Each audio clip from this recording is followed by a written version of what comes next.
Some of you may know, but most of you don't, the nature of the Republican budget that passed the Congress.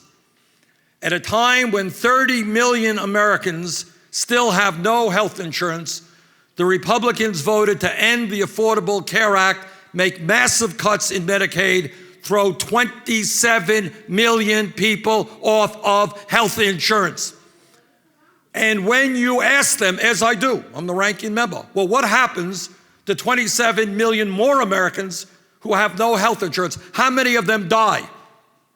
And how many of them will get much sicker than they otherwise would have? They have no response, not one of their interests. And you'll notice that in the recent debate, nobody talked about the fact that 30 million Americans have no health insurance and that millions more are underinsured. Not their concern. And then when you talk about the Republican budget, at a time when millions of working class families are struggling, figuring out how they're going to send their kids to college, Republican budget over a 10-year period cut Pell Grants by $90 billion.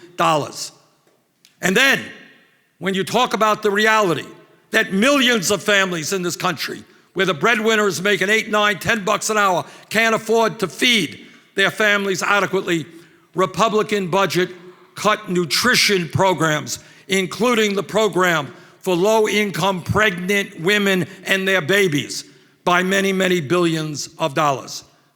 And then to add insult to injury, to tell you really what the priorities are of the Republican Party is, after cutting health care and education and nutrition, they provided over $250 billion in tax breaks to the top 0.2%.